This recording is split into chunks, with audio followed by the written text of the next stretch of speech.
Dog times news, सच का साथ, जहां खबरों का सिलसिला चलता ही रहेगा। नमस्कार, डॉग टाइम्स न्यूज सच का साथी में आपका स्वागत है। उत्तर प्रदेश के मुख्यमंत्री श्री योगी आदित्यनाथ जी का जनपद महाराजगंज की चौक बाजार में प्रथम आगमन। योगी जी ने क्या कहा, इस पूर्वांचल की जनता से किसे किया सम्मानित, अपने हाथों से परे कार्यक्रम का अपडेट हम दिखाएंगे लाइव। आपको बने रहिए हमारे साथ सिर्फ डॉग टाइम्स न्यूज पर। माननीय मुख्यमंत्री जी के हाथों से प्रमाण पत्र ग्रहण करें। पात्र गृहस्थी योजना के तहत लाभान्वित श्रीमती चंपा पत्नी झिलकारी चौक बाजार को मैं मंच पे आमंत्रित करता हूँ। आप माननीय मुख्यमंत्री जी के कर कमलों से पात्र गृहस्थी का अपना राशन कार्ड ग्रहण करें। उज्ज्वला योजना के तहत श्रीमती आपकी पत्नी शिव कुमार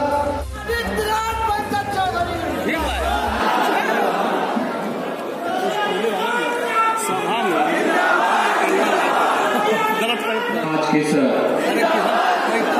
शिवरात्रि के पावन पर्व पर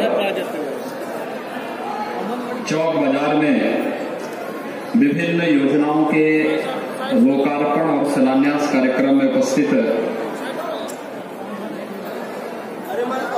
जनपद महाराजगंज की लोकसभा सीट महाराजगंज से लोकप्रिय सांसद श्री पंकज चौधरी जी, जनपद महाराजगंज के हमारे सभी माननीय विधायकगण श्री जयमंगल कनौजिया जी, श्री ज्ञानेंद्र सिंह जी, श्री बजरंग बहादुर सिंह जी, श्री प्रेम सागर पटेल जी,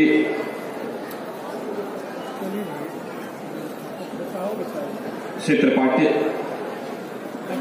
अमनमणि त्रिपाठी जी, भारतीय जनता पार्टी के जिला के अध्यक्ष श्री अरुण शुक्ला जी,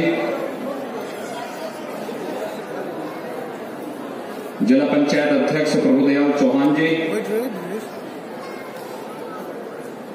महामंत्री ओम प्रकाश पटेल जी, प्रदेशी रविदास जी, पूर्व चेयरमैन गोगली टाउन एरिया और प्रधानाचार्य Anglo Sanskrit intermediate college Shri Virendra Singh ji, जिला प्रभारी श्री शेष विजय सिंह जी, श्री नरसिंह पांडे जी, कृष्ण गोपाल जायसवाल जी, छोटेलाल पटेल जी और आज के इस कार्यक्रम में उपस्थित भारतीय जनता पार्टी, हिंदी आवाहनी और अन्य संगठनों के सभी पदाधिकारी और उपस्थित इस क्षेत्र के सभी नागरिक बंधुओं, देवी और सज्जनों, चौक बाजार में मुझे 2 साल के बाद आने का अवसर प्राप्त हुआ है। मेरी स्वयं बहुत दिनों से इच्छा थी यहां आने की, लेकिन जब अवसर मिला और यह भी अवसर भगवान गोरक्षनाथ जी की कृपा से शिवरात्रि के दिन ही प्राप्त हुआ है कि जब मैं आज आपके बीच में यहां पर उपस्थित हुआ हूं। महायोगी भगवान गोरक्षनाथ जी भी भगवान शिव के ही योगी रूप हैं और शिवरात्रि के अवसर पर मुझे आज यहां पर इस कार्यक्रम में आने का अवसर प्राप्त हुआ है। स्वाभाविक रूप से अनेक योजनाओं का लोकार्पण और शिलान्यास का कार्यक्रम आज यहां पर संपन्न हो रहा है। ये योजनाएं यहां के विकास से जुड़ी हुई हैं। महाराजगंज से चौक का मार्ग प्रधानमंत्री ग्रामीण सड़क योजना में बना था आज से 5 वर्ष पहले, लेकिन खराब हो गया था और मुझे जब बताया गया तो मैंने स्वयं विभाग से कहा कि भाई चौड़ा मार्ग के चौड़ीकरण के साथ साथ एक अच्छा मार्ग का निर्माण हो, इस दृष्टि से इसकी स्वीकृति दी गई है और आज इसका भी शिलान्यास हो रहा है। और यहां से महाराजगंज जाने का आपका जो आवागमन है बहुत आसान हो जाएगा। तो लोक निर्माण विभाग से मैं कहूंगा कि कार्य समय पर प्रारंभ कर दें और एक समय सीमा के अंदर मानक की जो गुणवत्ता है उसको बनाए रखते हुए इस कार्य को संपन्न करें, जिससे चौक बाजार और आसपास के गांव के लोगों को महाराजगंज जाने या महाराजगंज से आने वाले किसी भी नागरिक को किसी भी प्रकार की कोई दिक्कत न हो। दूसरा, यहां पर पर्यटन विकास से जुड़ी हुई तमाम योजनाएं, मुझे याद है यहां पर भगवान गोरक्षनाथ जी का जो मंदिर है बहुत प्राचीन मंदिर है। एक बार वहां पर जमीन के नीचे कुछ सिक्के कुछ मूर्तियां मिली थी। हम लोगों ने जब आर्कोलॉजिकल सर्वे से उनका परीक्षण करवाया था तो 3री-4थी शताब्दी के निकले थे, यानी अनुमान कर सकते हैं कि 3री-4थी शताब्दी में वहां पर कोई मंदिर रहा, बाद में फिर वो बनता गया। गोरक्षपीठ की परंपरा में जो भी उस परंपरा में पीठाधीश्वर बने होंगे उन लोगों ने बाद में फिर उस मंदिर का निर्माण किया होगा। और आज भी यहां पर भगवान गोरक्षनाथ जी का अति प्राचीन मंदिर है। मेरे पूज्य गुरुदेव ने और उनके भी गुरुदेव ने इस चौक के विकास के लिए और यहाँ पर तमाम संस्थाओं को खोलने में उन्होंने योगदान दिया। यहाँ पर चाहे दिग्विजयनाथ इंटर कॉलेज हो, चाहे वह महंत दिग्विजयनाथ बालिका इंटर कॉलेज हो, या छोटे बच्चों का विद्यालय हो, या ब्रह्मलीन गोरक्ष पीठाधीश्वर महंत अवैद्यनाथ जी महाराज के नाम पर बना हुआ महाविद्यालय, या फिर यहाँ पर एक मेडिकल वैन भी गुरु गोरक्षनाथ चिकित्सालय की यहाँ आती होगी। उसे मैंने 14-15 में प्रारंभ करवाया था और मैंने इस बात को देखा कि काफी इस क्षेत्र में स्वास्थ्य सुविधाओं का अभाव है, इसलिए आज हम चौक बाजार को एक 30 बेड का नया हॉस्पिटल भी दे रहे हैं। उसका शिलान्यास भी करने जा रहे हैं। ग्राम पंचायत के पास जमीन नहीं थी, लेकिन हमने कहा कि भाई मंदिर की कोई जमीन होगी तो अभी मैं कोठारी बाबा से बात कर लूंगा, जमीन इसको दिलवा करके और एक समय सीमा के अंदर यहाँ पर 30 बेड का भी एक अच्छा हॉस्पिटल का निर्माण हो जाएगा, जिससे स्वास्थ्य की अच्छी सुविधा चौक और आसपास के 12-15 हजार से अधिक आबादी के गांव को, मुझे लगता है अकेले 12,000 से ज्यादा आबादी चौक गांव की ही है, और आसपास के गांवों को हम लोग लेकर के देखेंगे तो लगभग 25 से 30 हजार की आबादी इस हॉस्पिटल से सीधे सीधे लाभान्वित होगी। यहाँ पर गुरु गोरक्षनाथ जी का मंदिर है, बैठने दो, उनको बैठने दो, कोई समस्या नहीं, और सब यहीं के रहने वाले हैं, आराम से बैठ जाओ। गुरु गोरक्षनाथ जी का मंदिर है, मंदिर के चारों तरफ सुंदरीकरण का कार्य और जंगल के पास सुनाड़ी माई का स्थान भी है। कितना प्राचीन स्थान है, वहां पर भी हम लोग सुंदरीकरण का कार्य, आप लोग बैठ जाइए, आराम से बैठ जाए, कोई समस्या नहीं। वहां पर भी सुंदरीकरण का कार्य और उसको और भव्य स्वरूप देने का कार्य भी वहां पर किया जाएगा। इसके अलावा कटहरा शिव मंदिर के सुंदरीकरण के कार्य के साथ साथ हरपुर महंत जो भोगली विकास खंड के अंदर पड़ता है, वहां पर भी कुछ सुंदरीकरण के कार्य का हम लोग आज शिलान्यास कर रहे हैं। ये जितने भी कार्य हैं, ये स्थानीय नागरिकों की आस्था को सम्मान देते हुए एक समय सीमा के अंदर जन भावनाओं को सम्मान देते हुए इन सब कार्यों को किया जाना चाहिए। और हमारा प्रयास है कि आने, ये सब बोर्ड हटा दो, हमारा प्रयास है कि आने वाले समय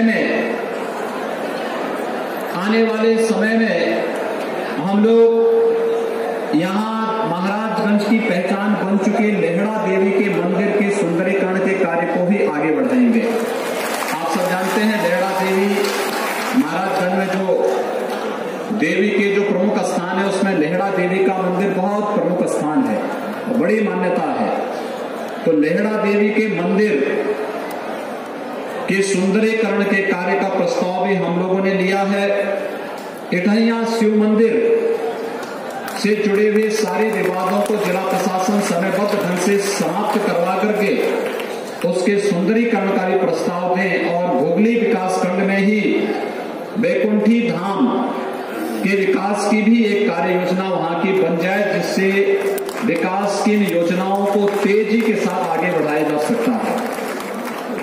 विकास के जो कार्य हो रहे हैं या सुंदरीकरण के जो कार्य बन रहे हैं, चिकित्सालयों के निर्माण को एक जो नई गति दी जा रही है, इस बात को लेकर के जिससे आम जन को सुविधा हो सके।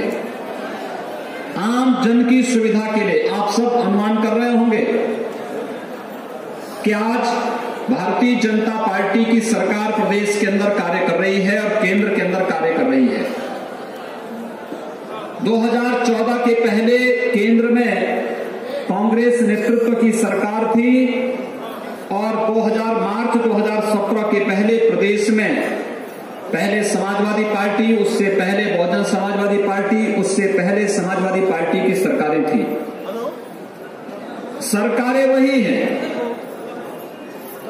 प्रशासन वही है, प्रदेश वही है, केवल सरकार बदलने भर से कितना परिवर्तन लाया जा सकता है और ये परिवर्तन कैसे आम नागरिक को बिना भेदभाव के, जाति के आधार पर नहीं, मत और मजहब के आधार पर नहीं, बल्कि हर एक गांव में विकास की योजनाएं, हर एक किसान, हर एक नौजवान, हर एक महिला और समाज के प्रत्येक तबके के बीच में विकास की योजनाओं को पहुंचाने का जो कार्य जिस तेजी के साथ प्रारंभ हुआ, आज उसका परिणाम है कि प्रदेश के अंदर विकास दिखाई दे रहा है।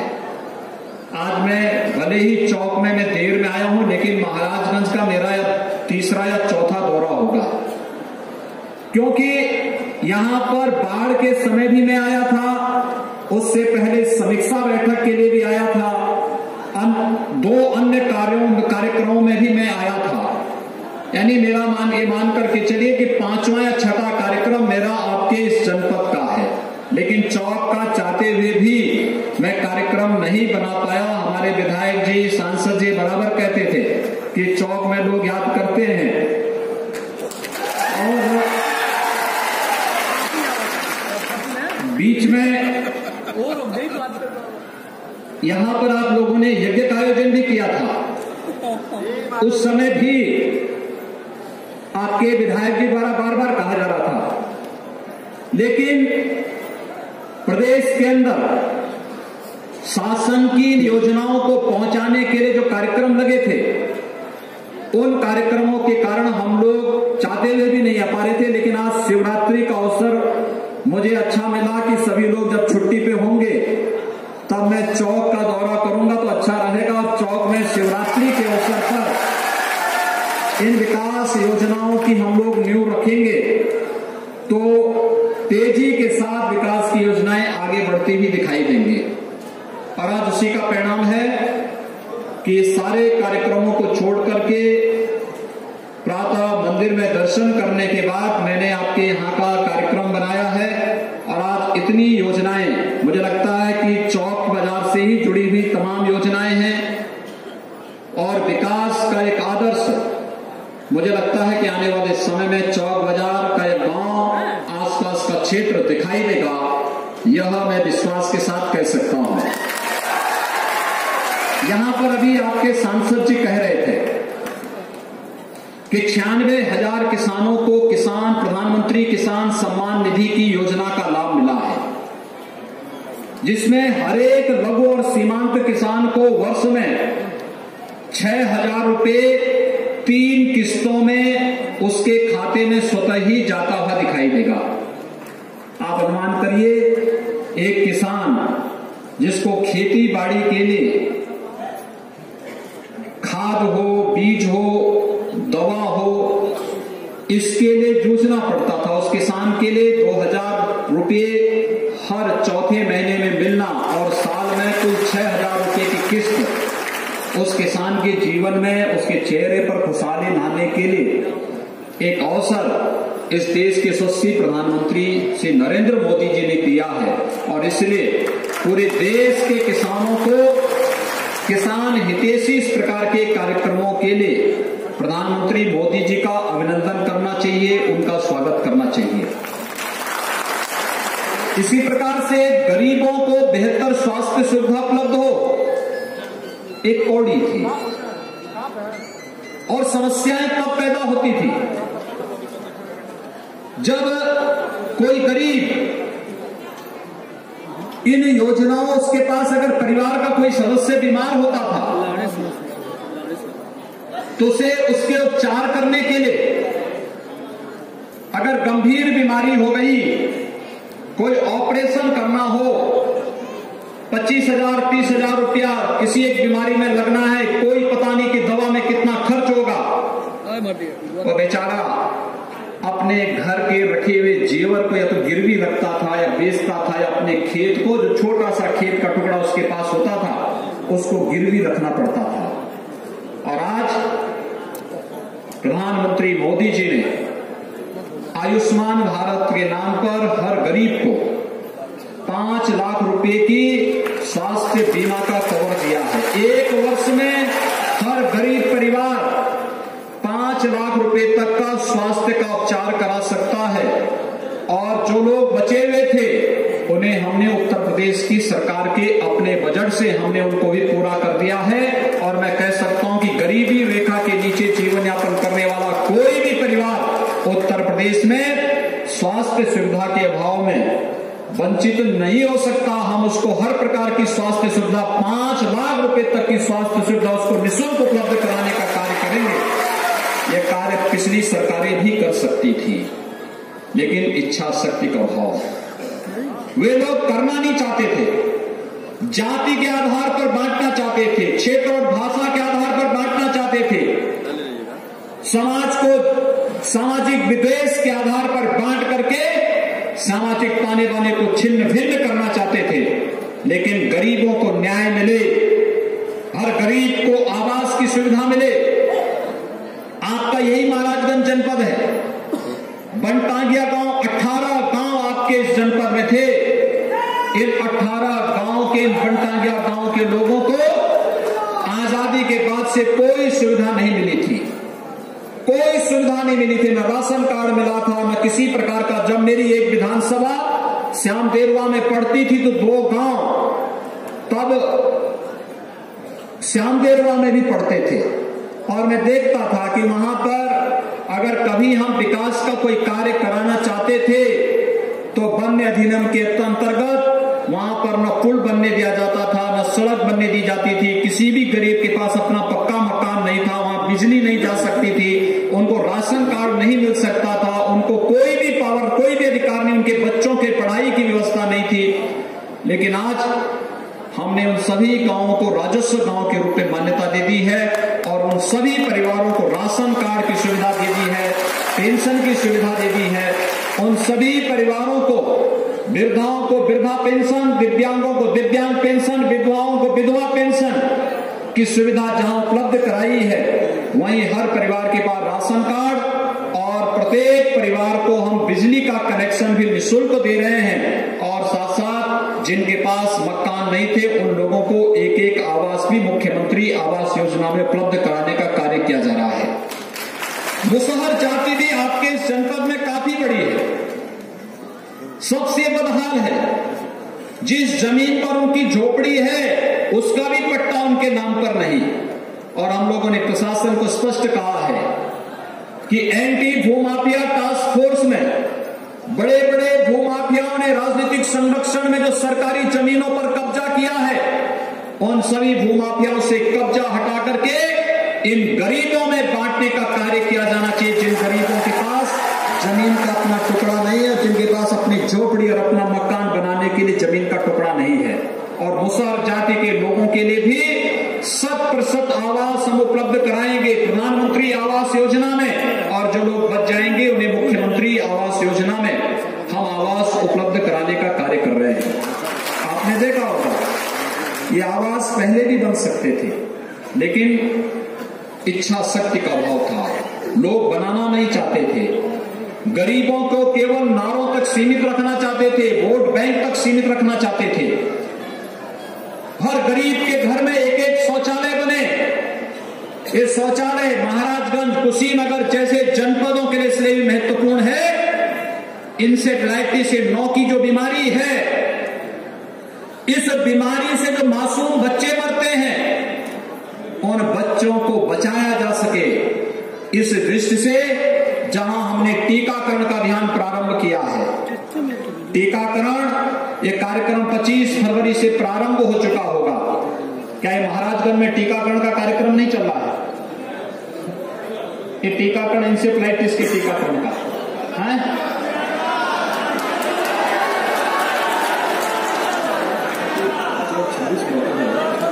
मैं क्या कह रहा हूं, चल रहा है ना, आज है तो यहां कराना चाहिए था ना।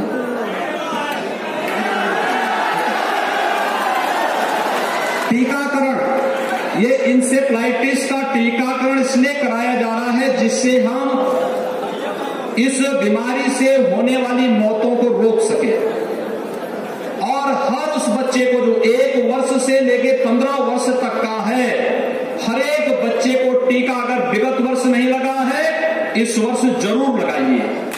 मेरा ये मानना है कि टीकाकरण के बाद स्वच्छता, खुले में शौच न हो, हर एक घर में अपना अपना इज्जत घर हो, शौचालय हर एक घर में हो, लोग उसका उपयोग करें। आप देखेंगे जब उस शौचालय को साफ रखेंगे, खुले में शौच नहीं करेंगे, तो बीमारी एकदम समाप्त हो जाएगी। और तीसरा, पेयजल, पेयजल के लिए जहां अच्छे हैंडपंप हैं उसका उपयोग करिए, छोड़िए, जहां उसका उपयोग करिए। जहां पर नहीं है, हैंडपंप के पानी को उबाल करके आप पिएंगे तो कोई बीमारी नहीं हो सकती, क्योंकि तराई का बेल्ट है, पानी भारी है, तो इसको आप गर्म करके पिएंगे या फिल्टर करके पिएंगे तो कोई बीमारी नहीं हो सकती। बाजार के पानी का कोई भरोसा नहीं। ये गलत फहमी में मत रहिए कि बाजार की बोतल का पानी या जार का पानी आप लेंगे तो उससे स्वस्थ हो जाएंगे। सबसे अच्छा तो है कि घर के पानी को गर्म करके ठंडा हो जाए, छान करके उसको पीजिए, आपको कोई बीमारी होगी ही नहीं। और इसीलिए शुद्ध पेयजल की आपूर्ति करना, हमने विभाग को भी आदेश दिया है कि ग्रामीण क्षेत्र में ग्राम्य विकास विभाग और शहरी क्षेत्र में नगर विकास विभाग इसको चरणबद्ध तरीके से ले, प्रयास हो कि पाइप से घर गांव में और हर मोहल्ले में शुद्ध पेयजल की आपूर्ति हो सके। लेकिन फिर भी कहीं दिक्कत है तो जो हैंडपंप का पानी पी रहे हैं उसको गर्म करके आप पिएंगे तो न केवल आप स्वस्थ रहेंगे, तो आपके बच्चे भी बीमारी की चपेट में नहीं आएंगे। और इंसेफ्लाइटिस में विगत 1.5 वर्ष के दौरान जो प्रयास किया गया है, आज उसका परिणाम है कि न्यूनतम स्तर पर हम इंसेफ्लाइटिस को लेकर के आए हैं। और आज फिर यहाँ पर हम लोग उस वैक्सीन का जो टीकाकरण का कार्यक्रम है उसको यहाँ पर भी प्रारंभ करवाएंगे। और जिन बच्चों ने ये टीका नहीं लगाया है उस टीके को जरूर लगवा लें। मेरा ये मानना है कि टीका आपको जापानी इंसेफ्लाइटिस से, जो 9 की बीमारी है, इससे बचाएगी। और मुझे लगता है कि इससे भयभीत होने की आवश्यकता नहीं है। और इसीलिए एक अभियान चलाए जा रहे हैं। पहले भी सरकारें चला सकती थी, लेकिन उनके पास फुर्सत नहीं थी, उनके पास लूट खसोट से फुर्सत नहीं थी, उनके पास गरीबों की चिंता नहीं थी, उनको केवल जाति के आधार पर समाज को बांटने से फुर्सत नहीं थी और विकास के पैसे को लूटने से फुर्सत नहीं थी। आज सरकारें केवल चेहरे बदले हैं, प्रशासन वही है। आज वही प्रशासन आपके मंदिरों के सुंदरीकरण का कार्य को भी आगे बढ़ा रहा है, सड़कों के कार्यों को भी आगे बढ़ा रहा है, उज्ज्वला योजना में निःशुल्क रसोई गैस का कनेक्शन भी बांट रहा है और प्रत्येक गरीब के घर में एक शौचालय, प्रत्येक गरीब को आवास देने का कार्य भी कर रहा है। यह कार्य इसलिए क्योंकि भारतीय जनता पार्टी ने विकास और सुशासन को आधार बना करके हर एक गरीब के चेहरे पर, हर एक किसान के चेहरे पर खुशहाली लाने का एक संकल्प लिया है और उस संकल्प को चरितार्थ करने के लिए ही आज हम सब आपके बीच यहां पर आए हैं। बहुत बड़ा कार्य हुआ है। ये विकास की योजनाएं युद्ध स्तर पर चल रही है, स्वास्थ्य की योजनाएं युद्ध स्तर पर चल रही है। आप अनुमान करिए जब यहां पर 30 बेड का हॉस्पिटल इस चौक बाजार में बनेगा, कितनी बड़ी संख्या में लोगों को इसका लाभ होगा। बहुत बड़ी मात्रा में लोग इससे लाभान्वित होंगे और आसपास की 25 से 30 हजार की आबादी, आप अनुमान करिए कि अगर मेरे पूज्य गुरुदेव महंत वैद्यनाथ जी महाराज यहां पर दिग्विजयनाथ इंटर कॉलेज का निर्माण नहीं किए होते, उससे पहले छोटे बच्चों के विद्यालय का निर्माण नहीं किए होते, बालिकाओं के विद्यालय का निर्माण नहीं किए होते और बाद में फिर डिग्री कॉलेज का निर्माण ये मैंने अपने समय में बाद में करवाया, तो यहां के बच्चे कहां पढ़ने के लिए जाते। और मैंने देखा ये इंटर कॉलेज में कितने अच्छे अच्छे लोगों को यहां से गरीब परिवार के बच्चों को पढ़ने के लिए कैसे एक अच्छा माहौल दिया। आज इसी इंटर कॉलेज से पढ़े हुए एक नौजवान जो आज इस इंटर कॉलेज से पढ़ करके गया है, आज प्रदेश के अंदर उच्चतर शिक्षा चयन आयोग का अध्यक्ष है, श्री ईश्वर शरण विश्वकर्मा, इसी इंटर कॉलेज से पढ़े हैं। इसी इंटर कॉलेज से पढ़ करके मंदिर जो स्कॉलरशिप देती थी उसी स्कॉलरशिप से वे पढ़े, आगे बढ़े, अच्छी डिग्री हासिल की और आज पहले गोरखपुर विश्वविद्यालय में प्रोफेसर बने और आज उच्चतर शिक्षा चयन आयोग के अध्यक्ष के रूप में पूरे प्रदेश के अंदर उच्च शिक्षा के मानक को तय करने के लिए उनकी अध्यक्षता में बहुत अच्छा कार्य प्रदेश के अंदर चल रहा है। गरीबी प्रतिभा को दबा नहीं सकती, व्यक्ति के अंदर दृढ़ इच्छा शक्ति होनी चाहिए आगे बढ़ने की। मैं आगे बढ़ूंगा। अगर एक गरीब का बच्चा देश का प्रधानमंत्री बन सकता है तो मान करके चलिए कि हर गरीब देश के अंदर हर पद पर जाने में समर्थ हो सकता है। उस प्रकार की इच्छा शक्ति हम सबके मन में होनी चाहिए। और जब एक गरीब के परिवार में जन्म लेने वाला, एक सामान्य गरीब परिवार में जन्म लेने वाला बालक अपनी मेहनत, अपने पुरुषार्थ से, अपनी एक निष्ठा से, अपनी राष्ट्र निष्ठा से देश का प्रधानमंत्री बन सकता है, तो मैं समझता हूं आप में से हर व्यक्ति के अंदर, हर नौजवान के अंदर, हर बालक के अंदर, देश के अंदर हर महत्वपूर्ण पद पर जाने की क्षमता है। हम अपनी उस क्षमता को पहचाने और इससे आपका आह्वान करने के लिए हम लोग आए हैं। कि देश आज एक यशस्वी नेतृत्व में आगे बढ़ रहा है और यशस्वी नेतृत्व आदरणीय मोदी जी का है। आपने देखा होगा एक सप्ताह के अंदर पिछले विगत 8-9 दिन के अंदर जो घटनाएं घटित हुई, एक सप्ताह के अंदर जो घटनाएं घटित हुई, उन 3 घटनाओं का मैं जिक्र आपके पास केवल कहूंगा। पहली घटना, जब प्रधानमंत्री मोदी जी ने गोरखपुर में आकर के देश के 12 करोड़ किसानों के लिए प्रधानमंत्री किसान सम्मान निधि प्रारंभ की और पहली किस्त 2-2 हजार रुपए प्रत्येक किसान के खाते में दिए और उसके मोबाइल फोन पर एक SMS आ गया कि आपके खाते में 2000 की किस्त जा चुकी है। ये पहले कभी नहीं हुआ। पहले किसी किसान के लिए, किसी गरीब के लिए 2000 रुपया स्वीकृत होता था तो उसमें से 500, 700, 1000 रुपया तो बीच में ही लोग मार जाते थे, खा जाते थे, उस गरीब तक नहीं पहुंचता था। याद करिए, इस देश के पूर्व प्रधानमंत्री स्वर्गीय राजीव गांधी जी ने कहा था कि हम 100 रुपया भेजते हैं, नीचे केवल 10 ही रुपया पहुंचता है। ये 90 रुपया कहां जाता था? ये सब खा जाते थे दलाल। लेकिन प्रधानमंत्री मोदी जी ने कैसी व्यवस्था की? उन्होंने कहा 2000 रुपया मैं दिल्ली से भेजूंगा। हम लोगों से किसानों की सूची मांगी, हमने हमने किसानों की सूची और उनके अकाउंट खुला करके भिजवाया और 2000 रुपया सीधे किसान के खाते में गया और किसान के पास मैसेज आ गया कि आपके खाते में 2000 रुपया भेजा जा चुका है, आप इसका उपयोग अपनी खेती बाड़ी के लिए कर सकते हैं। ये है शासन की शुचिता और अपने कार्य की पारदर्शिता इस रूप में सामने आती है। पहला कार्य प्रधानमंत्री मोदी जी ने यह किया, देश के 12 करोड़ किसान परिवारों को, 12 करोड़ का मतलब 60 करोड़ लोग सीधे सीधे लाभान्वित हुए हैं। एक परिवार में 4, 5 लोग, 6 लोग जरूर होंगे, तो 12 करोड़ का मतलब 60 करोड़ लोग, 12 करोड़ परिवार का मतलब 60 करोड़ लोग सीधे सीधे इस योजना से लाभान्वित हुए। 24 फरवरी को इस योजना को प्रारंभ किया गया। दूसरा कार्य प्रधानमंत्री मोदी जी ने क्या किया, आप याद करिए। दूसरा कार्य, प्रयागराज कुंभ में गए। प्रधानमंत्री जी के रूप में, प्रधानमंत्री के रूप में पहला कोई प्रधानमंत्री है जिन्होंने आस्था का सम्मान करते हुए वहां पर कुंभ में डुबकी लगाई। आपने देखा होगा प्रधानमंत्री जी को डुबकी लगाते हुए।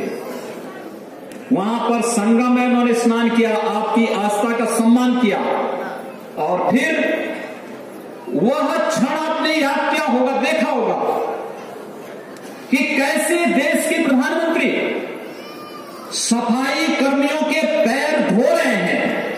यह दृश्य सामाजिक समता का इससे बड़ा उदाहरण नहीं हो सकता कि कैसे देश के प्रधानमंत्री के द्वारा जो सफाई कर्मी वहां पर स्वच्छता के कार्यक्रम के साथ जुड़े हुए थे, उनके पाप प्रक्षालन के माध्यम से उनके पैरों को धो करके उनका सम्मान किया और फिर प्रधानमंत्री मोदी जी ने उन सफाई कर्मियों के लिए और सुरक्षा कर्मियों के लिए 51 करोड़ रुपए का एक कॉर्पस फंड दिया। कहा इस फंड का उपयोग इन कर्मचारियों की कन्याओं की पढ़ाई में ही खर्च होगा, इससे पहले कभी नहीं हो पाया।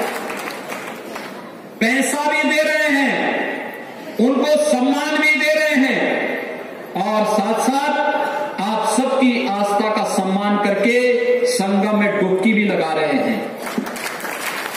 और तीसरा कार्य आपने देखा होगा, महाराजगंज का भी एक जवान शहीद हुआ था पुलवामा में।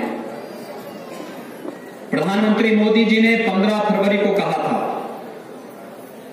कि इन जवानों का ये बलिदान व्यर्थ नहीं जाएगा और पाकिस्तान के अंदर जितने आतंकी कैंप थे, इन नौजवानों की 13वीं के एक दिन पहले ही हमारे 40 जवान शहीद हुए और पाकिस्तान के अंदर अपने एयरफोर्स के जहाजों के द्वारा ऐसा हमला कराया कि सभी आतंकी कैंप नष्ट हो गए और 250 से अधिक आतंकवादी मार दिए गए। यह है भारत का शौर्य और पराक्रम, यह है भारत का शौर्य। जो कहा सो करके दिखाया, जो कहा सो करके दिखाया। और फिर अगले दिन जब पाकिस्तान ने दुस्साहस किया कि भारत के सैन्य ठिकानों पर हमला करे, उसके लड़ाकू विमान पाकिस्तान से उड़े और हमला करना चाहते थे, हमारे एयरफोर्स के जवानों ने फिर से पाकिस्तान के नापाक इरादों को बेनकाब करके मुंहतोड़ जवाब दिया, पाकिस्तान के विमान को मार गिराया और हमारा पायलट पाकिस्तान के अंदर इस घटना में आप अनुमान करिए कितनी ऊंचाई से हमारे जवान ने छलांग लगाई होगी। जब पाकिस्तान के लड़ाकू विमान को मार गिराने के बाद उन्होंने छलांग लगाई तो पाकिस्तान के अंदर गिरा, पाकिस्तान ने उन्हें बंधक बनाया। लेकिन प्रधानमंत्री मोदी जी ने दो टूक कहा, कोई सौदेबाजी नहीं होगी और अगर हमारे जवान का कुछ भी होगा, बाल बांका भी होगा, तो पाकिस्तान को ऐसा सबक सिखाएंगे कि आने वाली कई पीढ़ियां उसकी याद करेंगी। आपने देखा होगा 28 फरवरी को हमारा जवान पाकिस्तान में गिरता है और मात्र 2 दिन के अंदर ही भारत का विंग कमांडर अभिनंदन भारत के अंदर वापस सुरक्षित आ जाता है। यह है भारत का शौर्य।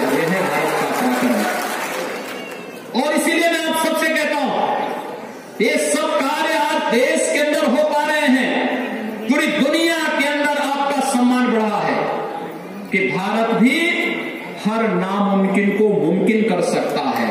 और ये सब हुआ इसलिए क्योंकि मोदी हैं तो मुमकिन है, क्योंकि मोदी जी देश के प्रधानमंत्री हैं और इसलिए हर नामुमकिन कार्य को उन्होंने मुमकिन बनाया है।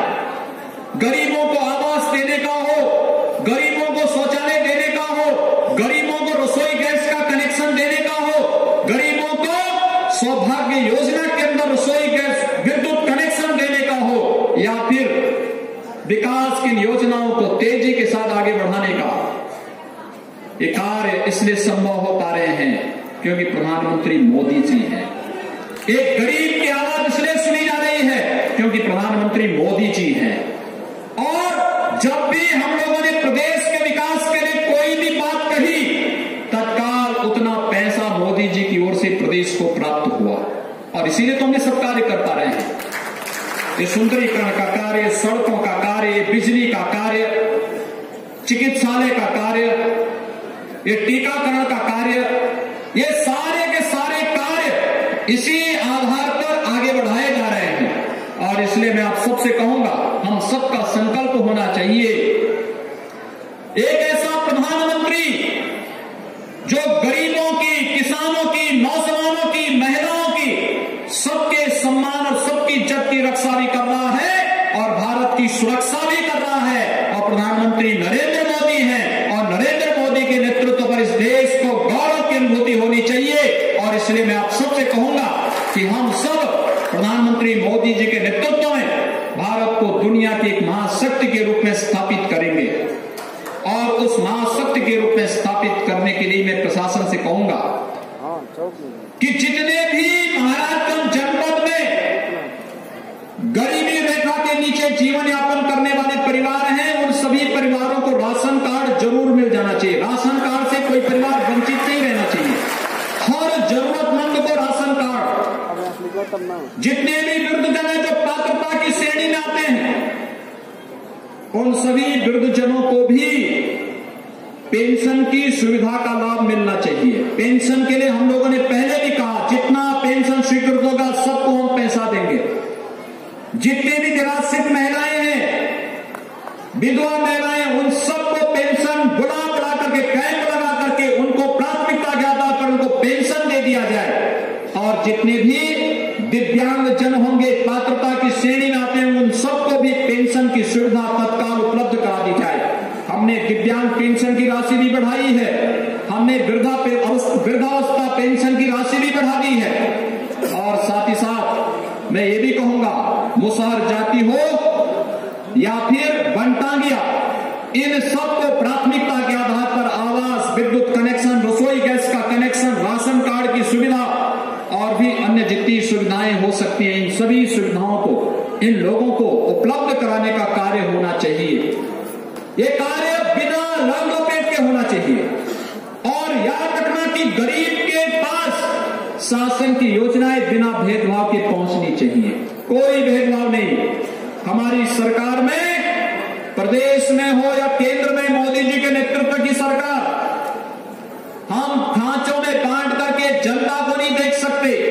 न जाति के आधार पर, न मत के आधार पर, न संप्रदाय के आधार पर, कोई भेदभाव नहीं। गरीब को उसका हक मिलना ही चाहिए, हर हाल में दिया जाना चाहिए। और यही कहने के लिए आज हम सब यहाँ पर आए हैं। मैं आप सभी चौकवासियों को, आसपास के गांवों से जो बड़ी संख्या में आप लोग शिवरात्रि के दिन भी यहाँ पर आए हैं, मैं आप सबको इस बात के लिए आश्वस्त करूंगा। मुझे इस बार आने में देर लगी है, लेकिन बीच में पीडब्ल्यूडी से कहूंगा कि कार्य को तेजी से बढ़ाएंगे।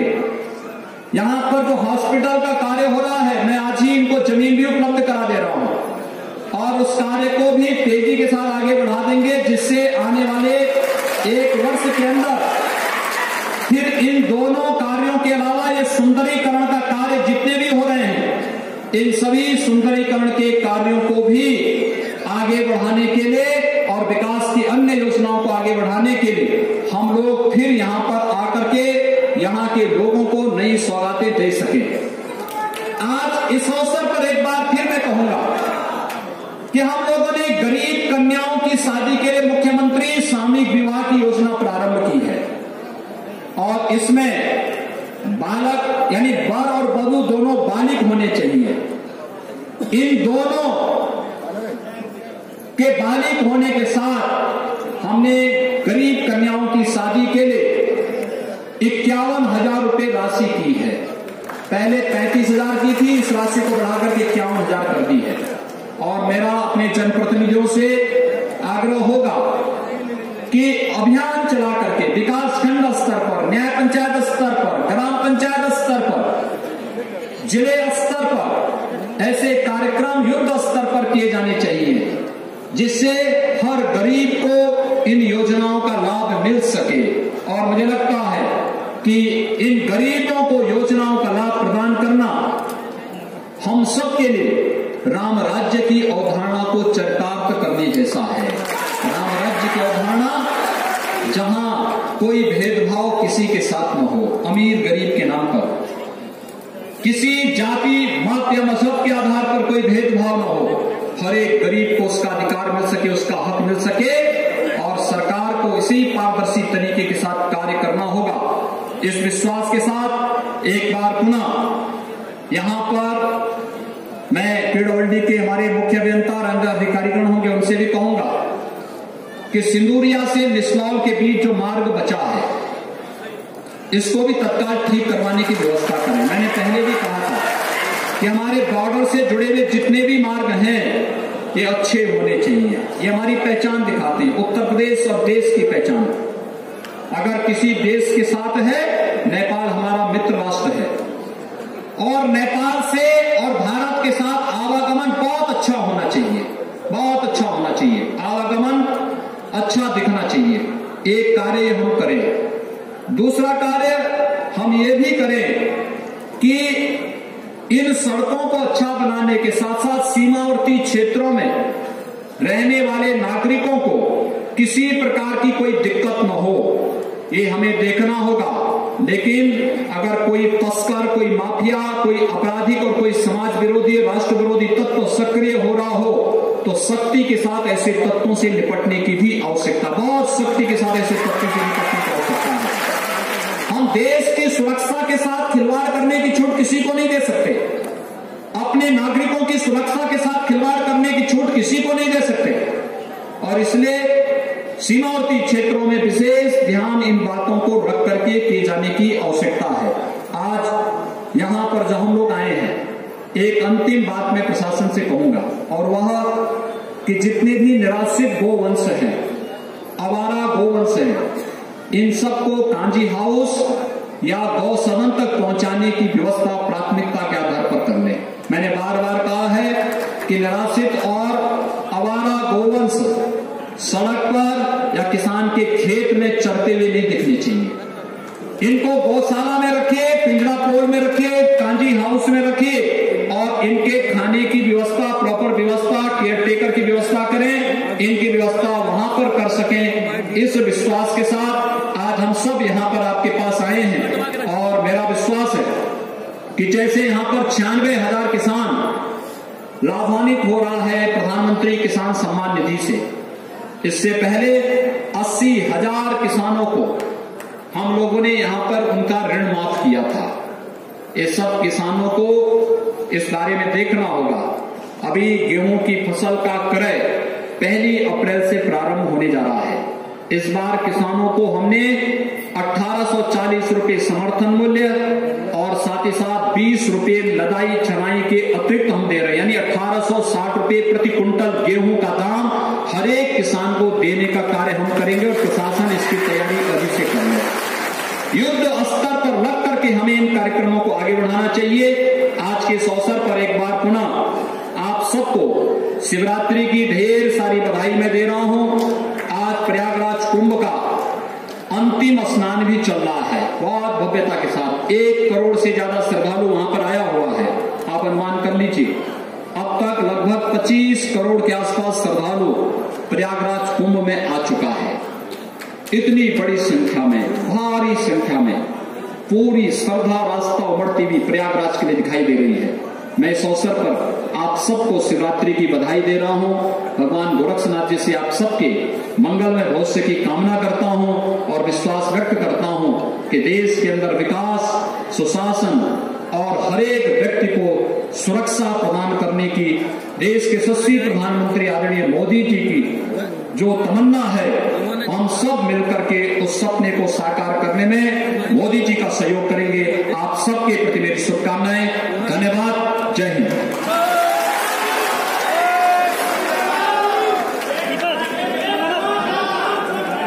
कोटि धन्यवाद माननीय मुख्यमंत्री जी उत्तर प्रदेश सरकार। साथियों, माननीय मुख्यमंत्री जी के द्वारा हम जनपद वासियों को तमाम विकास की सौगात प्राप्त हुआ है, इसलिए हम आप सभी के तरफ से यशस्वी मुख्यमंत्री पूज्य योगी आदित्यनाथ महाराज जी का एक बार पुनः कोटि नमन, वंदन और अभिनंदन करता हूं और इसी के साथ माननीय अध्यक्ष जी के अनुमति से इस कार्यक्रम के पूर्ण होने की घोषणा करता हूं। जय हिंद, जय भारत।